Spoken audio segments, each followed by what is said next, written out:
शांति।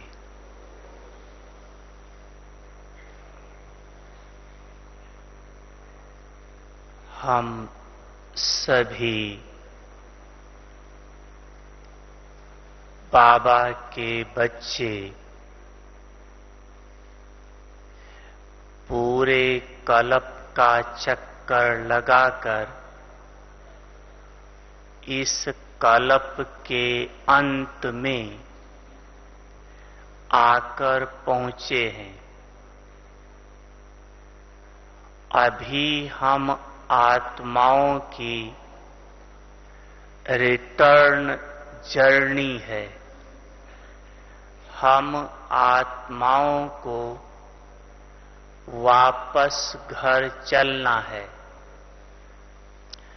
और नई राजधानी, नई दुनिया में आकर राज्य करना है। तो जब कहीं जाना होता है तो पूरी तैयारी करके जाना होता है। जैसे आप मधुबन आए, बाबा से मिलने के लिए आए तो पूरी तैयारी करके आए हैं। ट्रेन का रिजर्वेशन कराया होगा, रोज के यूज का सामान लिया होगा, कुछ कपड़े लिए होंगे। मतलब जिस चीज की आवश्यकता है वो पूरी तैयारी करके आए हैं। अब आपको घर जाकर नए सिरे से नए कल्प का पार्ट शुरू करना है। तो सतयुग से लेकर कलयुग तक हमें पूरी तैयारी करनी है इस संगम पर, क्योंकि आत्मा इस संगम पर पूरे कल्प का रिकॉर्ड भर रही है, पूरे कल्प की तैयारी कर रही है। तो पूरे कल्प में 3 प्रकार के खजानों की आवश्यकता पड़ती है, जो इस समय आत्मा को उन खजानों से संपन्न बनना है। तो जो आत्मा इन खजानों से संपन्न बन जाती है वो बाप समान बन जाती है। तो एक है प्रालब्ध का खजाना, दूसरा है दुआओं का खजाना और तीसरा है पुण्य का खजाना। ये तीनों खजानों से आत्मा को संपन्न होना है। तो पुरुषार्थ से प्रालब्ध का खजाना प्राप्त करना है, सेवा से पुण्य का खजाना प्राप्त करना है और संतुष्ट रहकर, संतुष्ट करके दुआओं का खजाना प्राप्त करना है। तीनों खजाने संपन्न रूप से प्राप्त करना है। प्रालब्ध का खजाना सतयुग त्रेता में चलता है। इस समय जो पुरुषार्थ करते हो उसकी जो प्रालब्ध बनती है वो सतयुग त्रेता में चलती है। पुरुषार्थ अर्थात चारों सब्जेक्ट्स में फुल मार्क्स, ज्ञान, योग, धारणा, सेवा, इसको कहा जाता है पुरुषार्थ। इसका 100% मार्क्स लेना अर्थात पुरुषार्थ से प्रारब्ध का खजाना जमा करना। दूसरा है सेवा से पुण्य का खजाना। जो आप इस समय अज्ञानी आत्माओं की सेवा कर रहे हैं, सेवा करके जो पुण्य जमा करते हैं, जिसको दान पुण्य कहते हैं, वो आपका द्वापर कलयुग में चलता है। ये दान पुण्य द्वापर कलयुग में साथ देता है। और इस समय जो आप संतुष्ट रहकर सर्व आत्माओं को संतुष्ट करके जो दुआएं प्राप्त करते हो, यह दुआएं आपको इस संगम युग पर बहुत मदद देती है। क्योंकि आधा कल्प आत्मा ने जो हिसाब किताब बनाए हैं, बनाए आधा कल्प से, लेकिन चुकतू इस शरीर को करना पड़ता है। अंतिम शरीर है। इस अंतिम शरीर में एक तो शरीर भी जर्जरी भूत अवस्था वाला है, और इस जर्जरी भूत में आपको आधा कल्प का हिसाब किताब चुकतू करना है। तो इस हिसाब किताब के चुकतू करने में दुआएं बहुत मदद देती है। ये समझ लो कि खाता चुकतू करने में 45% समझ लो भगवान का आशीर्वाद, और 45% ब्राह्मण की दुआएं, और 10% दवा काम करती। इतना आपको दुआओं की आवश्यकता है। चाहे बाप की दुआ, चाहे ब्राह्मण आत्माओं की दुआ, यह इस समय खाता चुकतू करने में बहुत सहयोग देती है, और धर्मराज के आगे भी मदद देगी। तो दुआएं एक ऐसी चीज है जो कोई कैसे भी शरीर वाला हो, गुण धारण हो या ना हो, शक्तियों की धारणा हो या ना हो, भाषण कर सकता हो या न कर सकता हो, लेकिन दुआएं दे सकता है, दुआएं ले सकता है, ये सर्व कर सकते हैं। इस दुआओं से इतनी प्राप्ति है, लेकिन देखा गया है कि ब्राह्मण आत्माओं के दिल से सदा दुआएं निकलती नहीं, ना दुआएं सदा दे पाते हैं, ना दुआएं सदा ले पाते।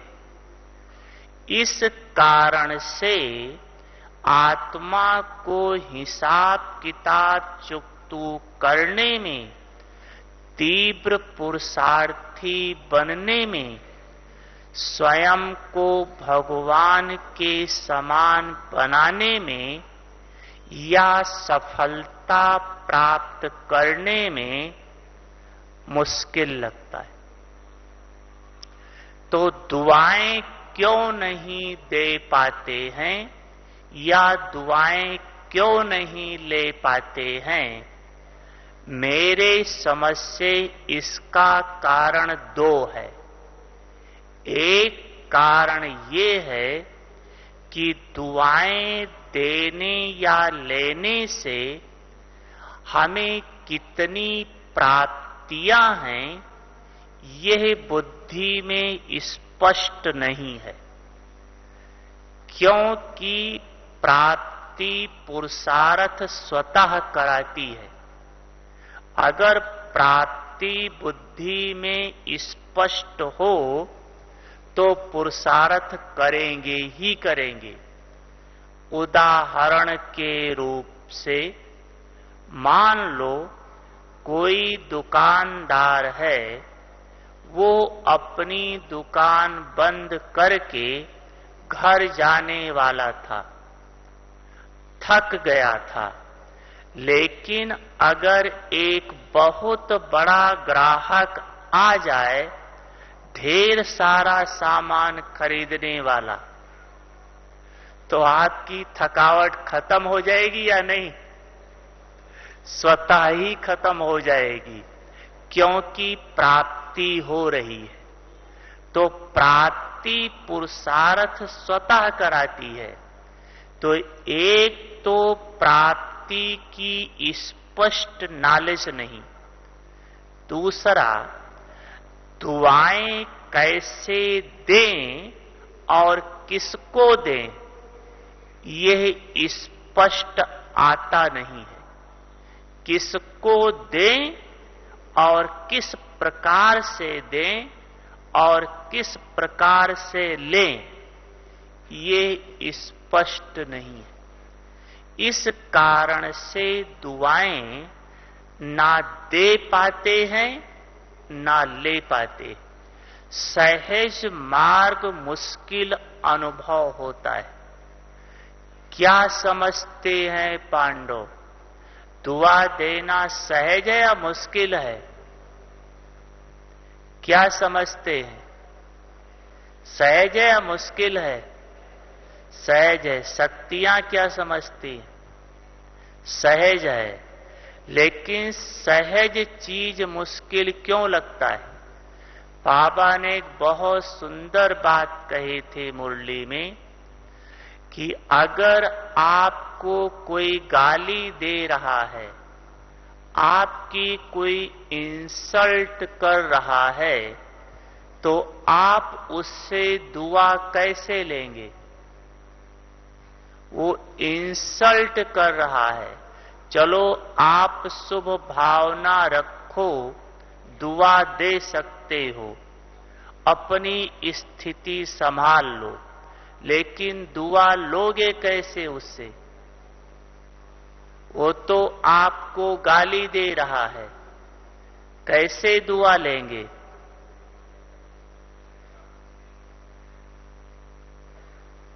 क्या विधि है उससे दुआ लेने की? दे तो सकते हो, शुभ भावना रखो, हो सकता है, लेकिन लेंगे कैसे? बाबा ने बहुत सुंदर विधि बताई थी कि जब कोई गाली दे रहा है, आपकी इंसल्ट कर रहा है, तो वो गाली देते हुए आपको ये कह रहा है कि मैं तो भूत के बस हूं, आप तो शांति देवा हो, आप तो सुख देवा हो। यह संकल्प क्रिएट कर लेना, ये है उस आत्मा से दुआ लेना, क्योंकि उस समय वो परबस है और परबस के ऊपर रहम किया जाता है। तो आपको ये संकल्प आ गया कि वो तो भूत के बस है, हमें उसको शांति देना है, तो आपको उससे ऑटोमेटिक दुआ मिल गई। इसको कहा जाता है दुआ लेना। तो हमें दुआ देने और लेने से कितने प्रकार के फायदे हैं, वो आपको बता रहे हैं। आप भी सोचना। पहली बात, जो आत्मा दुआ देती है उसका हिसाब किताब खत्म होता जाता है। पहला फायदा, हिसाब किताब खत्म होना। दूसरा फायदा है, उसका पुरुषार्थ सहज आगे बढ़ने लगता है, पुरुषार्थ सहज हो जाता है।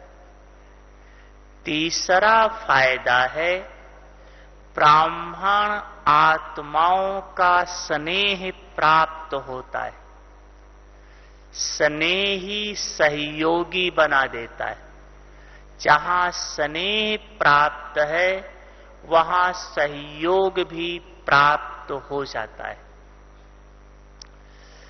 चौथा फायदा है कि दुआ देने और लेने से व्यर्थ से बच जाते हैं। पांचवा फायदा है, भगवान के आज्ञाकारी बनने से भगवान के दुआओं के पात्र बन जाते हैं। छठा फायदा है, आपके मार्क्स में एक्स्ट्रा एडिशन हो जाती है। दुआ देते वो तो खाता जमा ही हुआ, कर्म का फल तो मिलना ही है, लेकिन जो दुआ दी ये एक्स्ट्रा जमा हो जाता है। इसके बाद जब अभी आप दुआ देते हैं चैतन्य रूप में, तो द्वापर युग से आपके जड़ मूर्ति से आपकी भगत आत्माएं आपसे दुआएं प्राप्त करेंगी। द्वापर युग में आप मूर्तियों के द्वारा दुआएं प्राप्त करेंगी। बाबा ने कहा, दुआ सबसे तीखा राकेट है।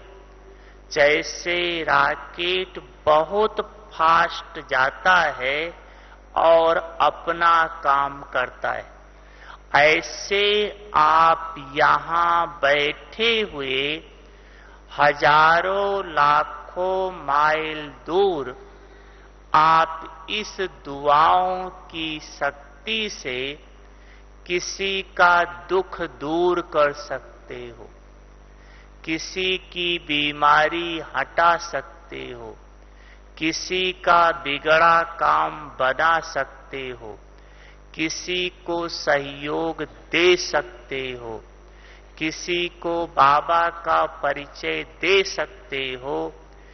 यह एक स्थान पर यहां बैठे मनसा के द्वारा यह कार्य कर सकते हो। तो जब दुआओं से इतनी प्राप्ति है तो दुआएं क्यों नहीं दे पाते हैं? इसका कारण है कि दुआ कैसे दें और कैसे लें और किसको दें, किससे लें, यह स्पष्ट नहीं है। अगर पूछा जाए भाई किसको दुआ देनी है, तो ज्यादा से ज्यादा यही कहेंगे ब्राह्मण आत्माओं को, अज्ञानी आत्माओं को, या कोई और ज्यादा सोचा तो कहेगा प्रकृति को, या और कुछ है।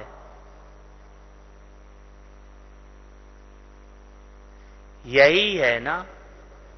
लेकिन नहीं, दुआएं हमें 5 को देनी है और 5 से ही दुआएं लेनी। जो 5 से दुआएं ले सकता है और 5 को दुआएं दे सकता है, वो बाप समान सहज बन जाए। वो पूरे कल्प में नंबर 1 उसका पार्ट रहेगा, जैसे अपना ब्रह्मा बाबा था, इतना महान बन जाएगा। तो वो 5 कौन हैं? पहला है बाप को शुक्रिया अदा करना है, थैंक्स देना है और बाप से दुआ लेनी है, पहला। दूसरा है स्वयं को दुआ देनी है और स्वयं से दुआ लेनी है। तीसरा है प्रकृति को दुआ देनी है और प्रकृति से दुआ लेनी है। चौथा है ब्राह्मण आत्माओं को दुआ देनी है और ब्राह्मण आत्माओं से दुआ लेनी है।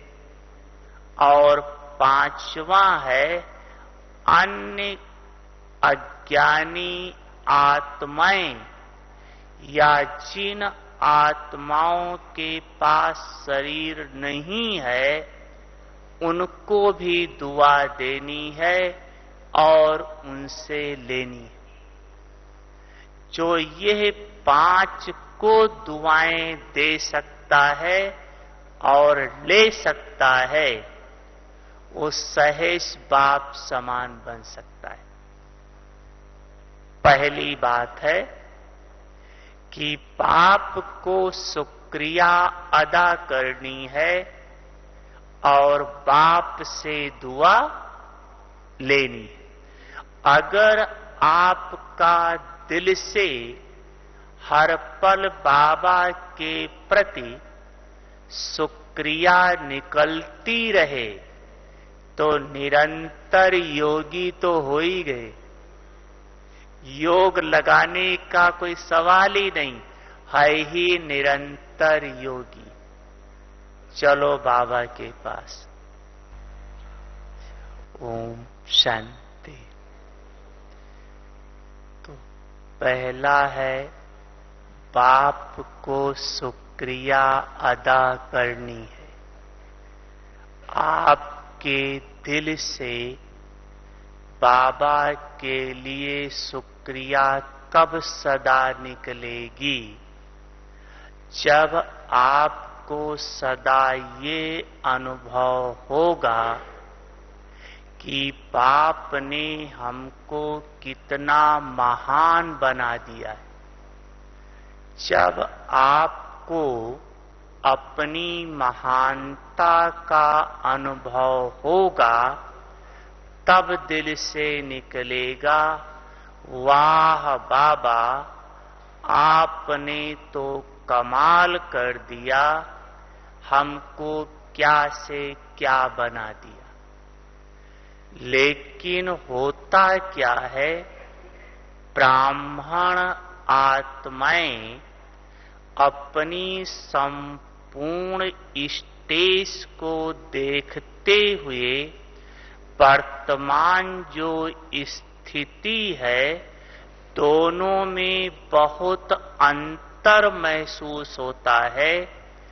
तो ऐसा सोचते हैं कि मैं बहुत पीछे हूं, मेरा पुरुषार्थ बहुत ढीला है, मेरे अंदर बहुत कमी है। इस कारण से ये कमी, सोचना, पुरुषार्थ ढीला, ये सब बातें सोचने से अपने को बहुत कमजोर समझने लगते हैं। तो दिल से भगवान के लिए शुक्रिया नहीं निकलती है। आप सोचो कि वर्तमान में बाबा ने आपको इतना महान बना दिया है कि आप जैसा संसार में कोई महान है ही नहीं। इतना महान बन चुके हो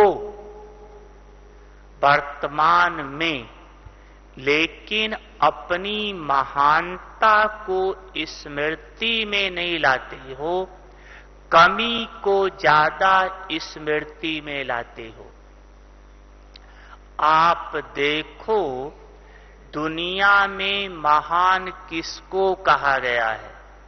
या तो सन्यासी को, या साइंटिस्ट को, या राजनेता को, या कोई बहुत धनवान व्यक्ति कुछ ऐसे हों, या देवी देवताओं की मूर्ति को।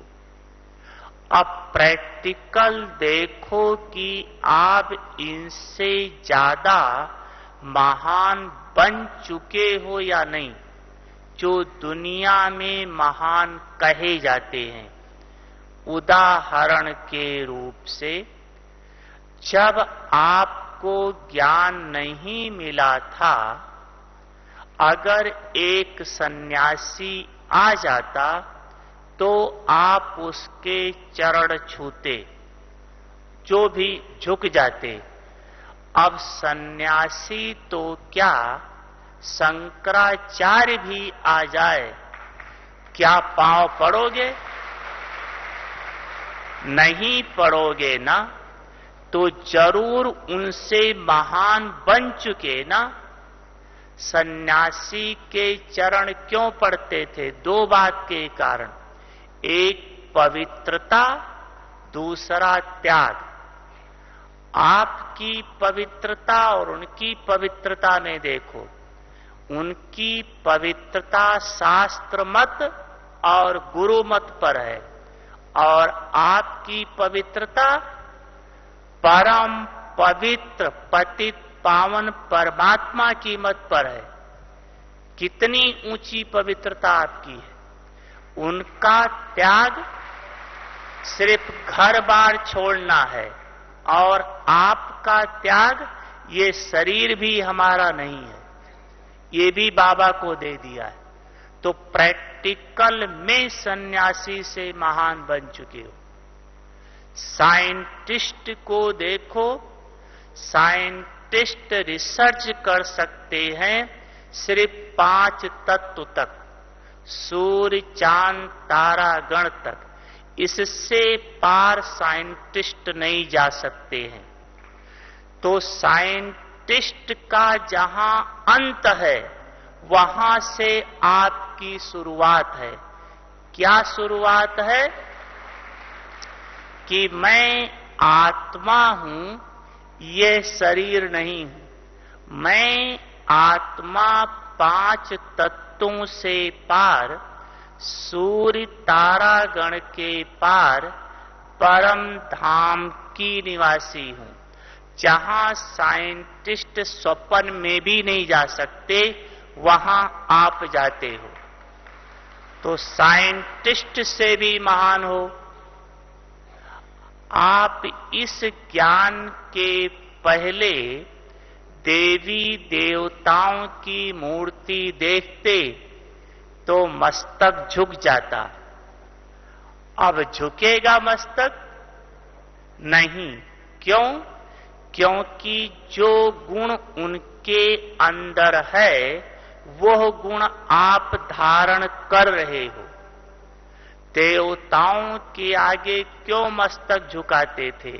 एक तो देवताएं दाता हैं, दूसरा गुणवान है।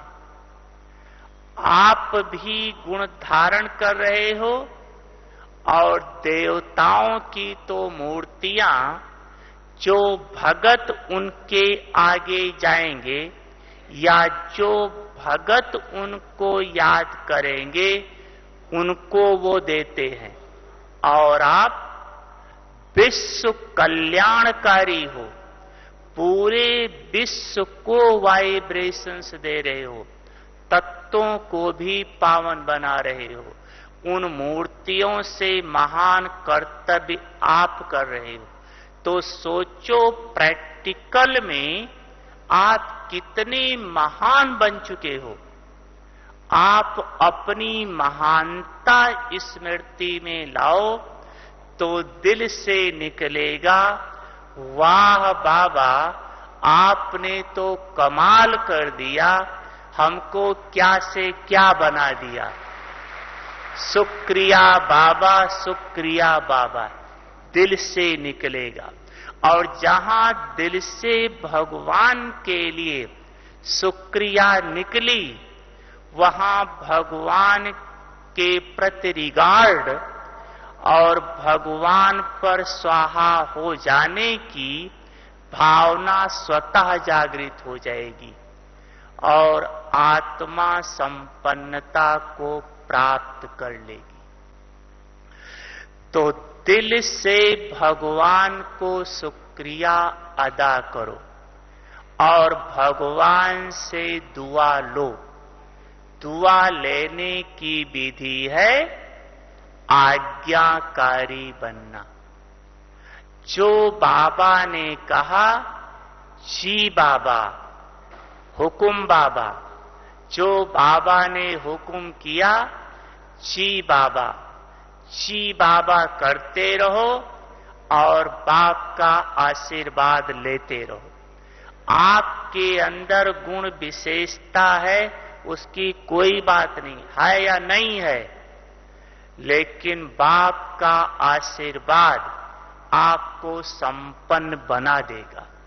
भगवान का आशीर्वाद खाली नहीं जाएगा, जरूर बन जाएगा। आशीर्वाद लेने की विधि आज्ञाकारी। लौकिक में भी देखो, अगर किसी बाप के 2-3 बच्चे हों, एक बच्चा बहुत धनवान है, बुद्धिमान है, बहुत पैसा कमाता है, लेकिन आपका कहना नहीं मानता, और एक बच्चा है इसकी बुद्धि कम है, पैसा कम कमाता है, लेकिन आपका पूरा कहना मानता है, आपकी दिल की दुआ किसके प्रति निकलेगी? किसके प्रति? माताएं, जो आज्ञाकारी है। सदा दिल से यही निकलेगा कि भगवान इसकी भी बुद्धि तेज हो जाए, ये भी आगे बढ़ जाए, ये भी कमाने लगे। तो आज्ञाकारी बनना अर्थात भगवान की दुआ प्राप्त करना। दूसरा है स्वयं को दुआ दो और स्वयं से दुआ लो। स्वयं में 2 चीज है, एक आत्मा, दूसरा शरीर। ये दोनों कंबाइंड हैं। आत्मा शरीर के बिना कुछ नहीं कर सकती, शरीर आत्मा के बिना कुछ नहीं कर सकता। तो दोनों से दुआएं लेनी है, दोनों को दुआएं देनी है। पहली बात है आत्मा से दुआ लेनी है, स्वयं से दुआ लेनी और आत्मा को दुआ देनी। अब स्वयं से दुआ कैसे लोगे? आत्मा अपनी आत्मा से स्वयं को दुआ कैसे लोगे? स्वयं से दुआ तब ले सकोगे जब आप स्वयं संतुष्ट होंगे, जब आपको यह अनुभव होगा कि वाह रे, मेरे जैसा संसार में कोई है ही नहीं, मैं कितना महान हूं, सर्व प्राप्तियों का अनुभव होता रहेगा। तब दिल से निकलेगा वाह रे, वाह मेरा पार्ट, वाह ड्रामा, वाह बाबा वाह। तो जितना दिल से वाह वाह निकलता है अपने लिए, इसको कहा जाता है आत्मा को दुआ देना। अगर वाह नहीं निकल रहा है तो दुआ नहीं दे रहे। तो आत्मा को दुआ देने की विधि सर्व प्राप्ति संपन्न बनना, और सर्व प्राप्ति संपन्न बनने की विधि भगवान के साथ सर्व संबंध रखना। सर्व संबंध से सर्व प्राप्तियां स्वतः हो जाएगी और आत्मा वाह वाह के गीत गाने लगेगी। और आत्मा को दुआ देने की विधि क्या है? ये तो हुआ आत्मा को दुआ देना, और आत्मा से दुआ लेने की विधि क्या है? अपनी आत्मा से दुआ कैसे लोगे? बोलो पांडव। वाह रे, मैं करना तो दुआ देना है, लेकिन दुआ लेने की विधि क्या है? आत्मा से। आत्मा से दुआ लेने की विधि है आत्मा को ईश्वरीय नियम मर्यादाओं पर 100% चलाना, श्रीमत पर चलाना। जितना आप श्रीमत पर चलाएंगे, ईश्वरीय नियम मर्यादाओं पर चलाएंगे, उतना आत्मा से दुआ आपको मिलती रहेगी।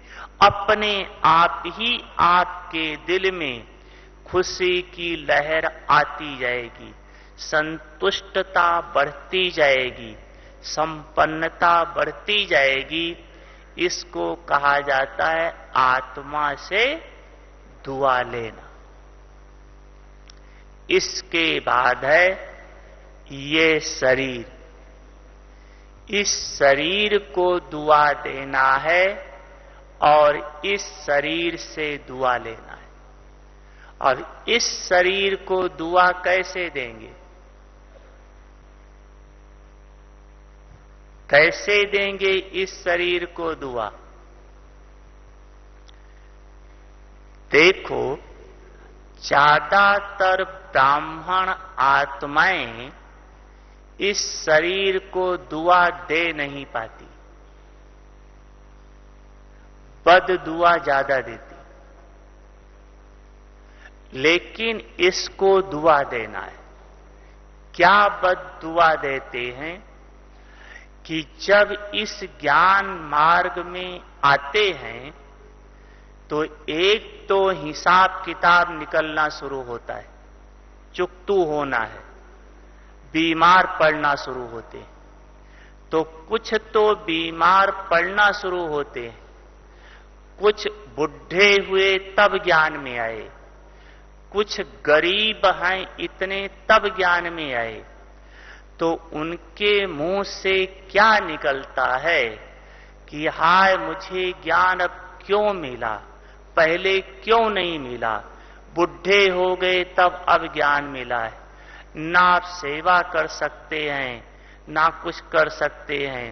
जब से ज्ञान मिला बीमार रहते हैं, अब कुछ कमाई नहीं होगी, पता नहीं मेरी किस्मत में क्या है, शायद मेरा पार्ट ऐसा है। ये सब सोचना अर्थात इस शरीर को बद दुआ देना है। अगर इसको बद दुआ दोगे तो जितना बीमार है उससे ज्यादा हो जाएगा। लेकिन इसको दुआ दो। किस विधि से दुआ दो? बाबा ने बहुत सुंदर उदाहरण देकर बताया था कि जैसे देखो घोड़ा है, वो खींचता है गाड़ी को, या आप घोड़े पर बैठते हो, चलते हो। अगर आप उसे बार बार चाबुक मारते जाओ, मारते रहो दौड़ाने के लिए, तो बार बार मारने से थोड़ी देर तो घोड़ा दौड़ेगा, उसके बाद घोड़ा आपको तंग करना शुरू कर देगा, वो साथ नहीं देगा आपको। और अगर घोड़े को प्यार करते रहो, उसकी पीठ थपथपाते रहो, उसे पुचकारते रहो, तो जब तक घोड़े के शरीर में दम है आपका साथ देता रहेगा। ठीक इसी प्रकार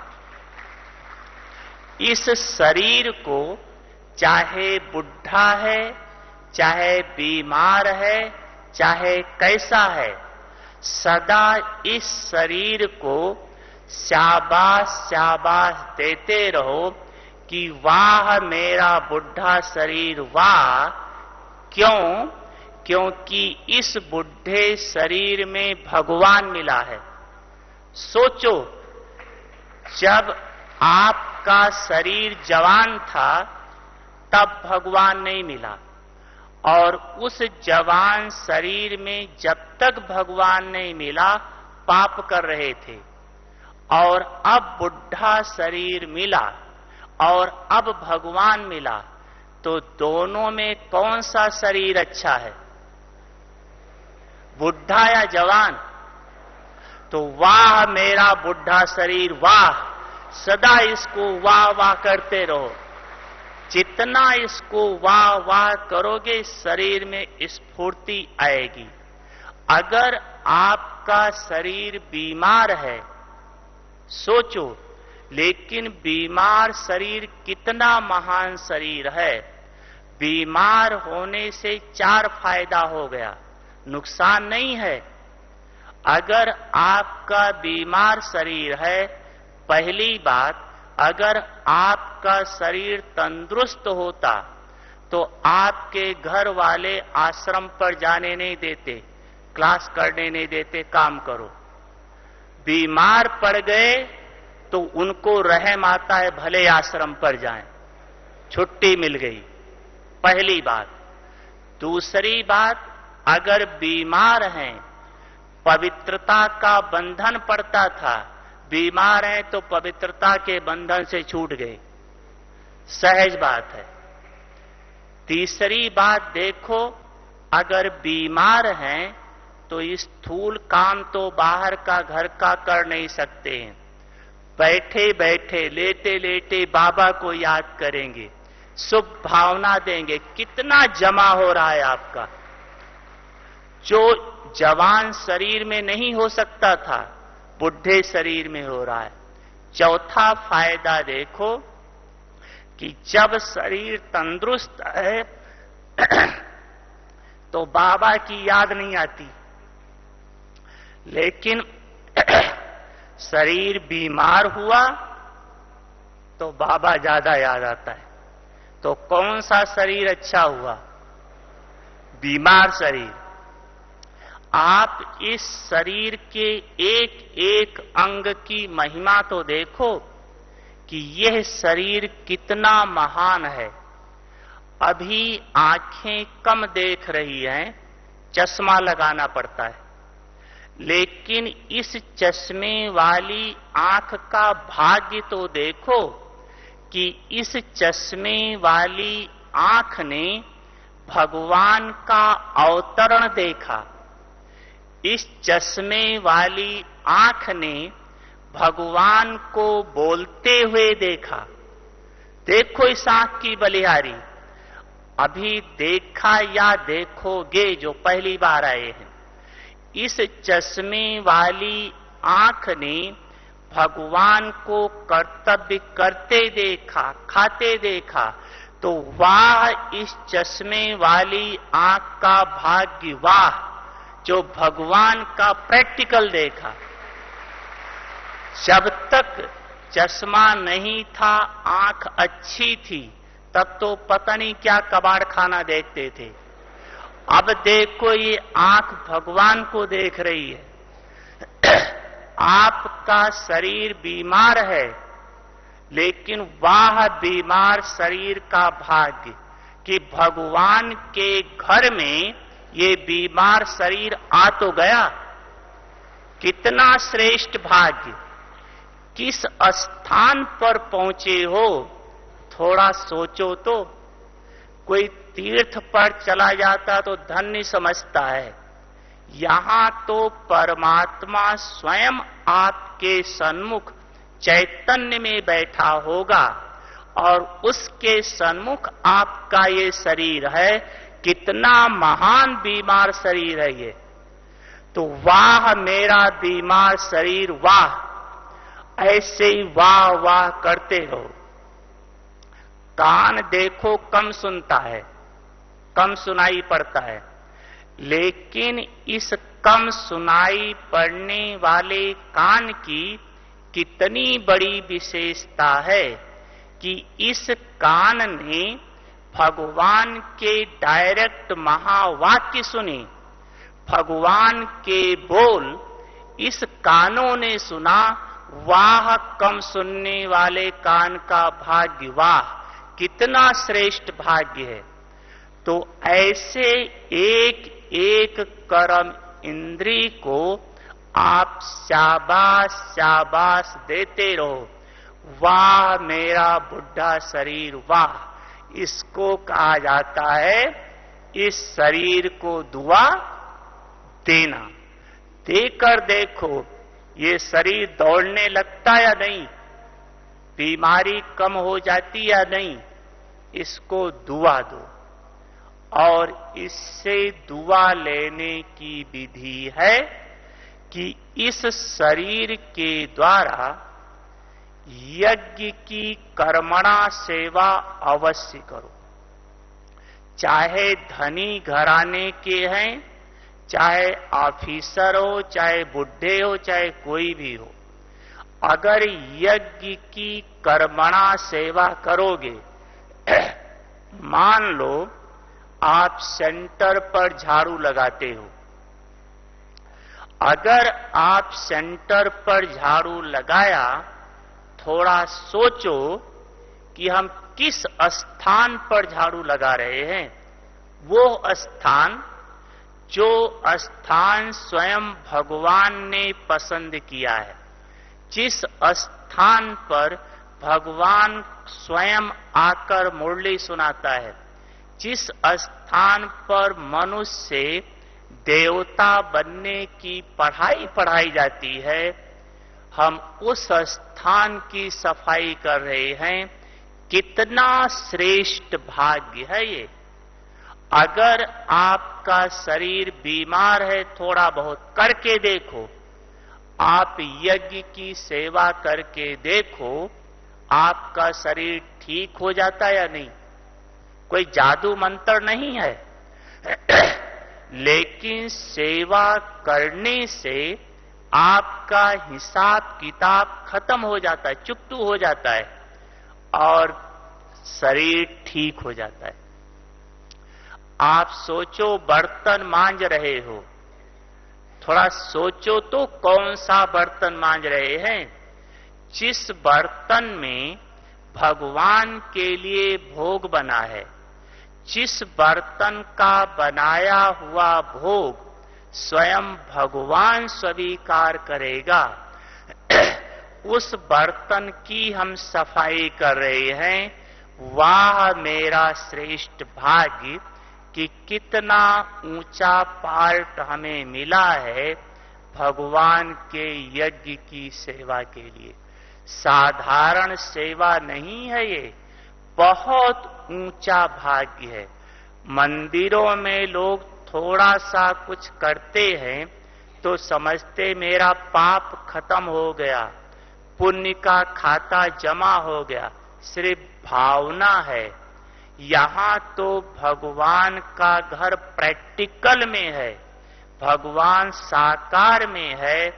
उस स्थान की सेवा करते ही आपके हिसाब किताब बहुत जल्दी खत्म हो जाएंगे और आपकी काया निरोगी बनती जाएगी। कई बार बाबा कहता है, आपको फरिश्ता बनना है तो क्या करो, दधीची मिसल अपनी हड्डियां यज्ञ में स्वाहा कर दो। अर्थात सेवा में लगा दो।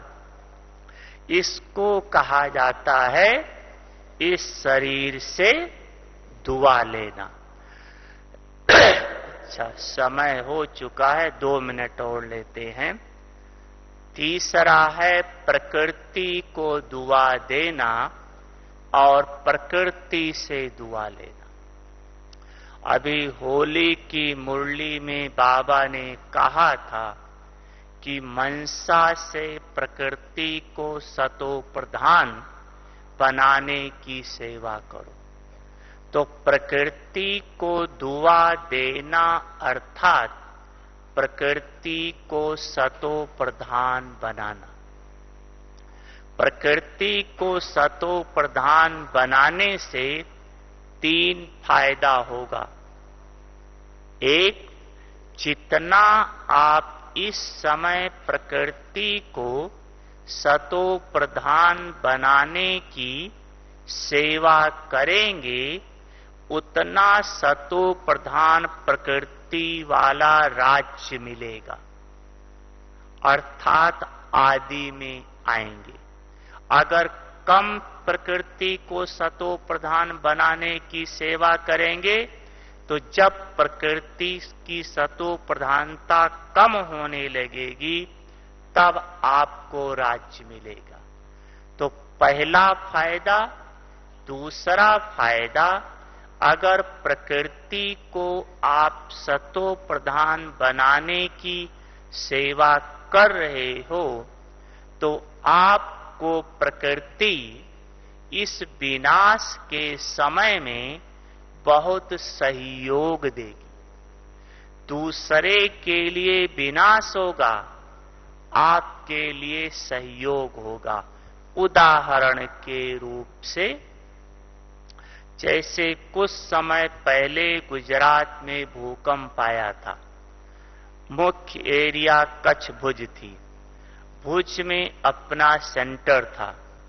वहां पर खारा पानी आता था, सागर पास में है, मीठा पानी नहीं था। लेकिन जब इतना बड़ा भूकंप आया, सब पलट गया, तो उसी दिन से वहां मीठा पानी आना शुरू हो गया और अब भी मीठा आ रहा। तो प्रकृति दूसरे को ले गई और बच्चों को दे गई, मीठा पानी दे गई। तो प्रकृति आपको सुख देगी। तीसरी बात, जब आप प्रकृति को सतो प्रधान बना रहे हैं तो प्रकृति भी आपको सतो प्रधान बनने में बहुत मदद देगी। जल्दी इस रथ को बीमार नहीं होने देगी, सहयोग देगी। तो प्रकृति को सतो प्रधान कैसे बनाएंगे वो आपको बता रहे हैं। क्लास पूरा करते हैं। प्रकृति को सतो प्रधान बनाने की विधि है, आप अपनी स्थिति को इस प्रकृति से परे की स्थिति बनाओ। चाहे सूक्ष्म वतन में बाप दादा के पास, चाहे मूल वतन में शिव बाबा के पास, अपने को स्थित करो।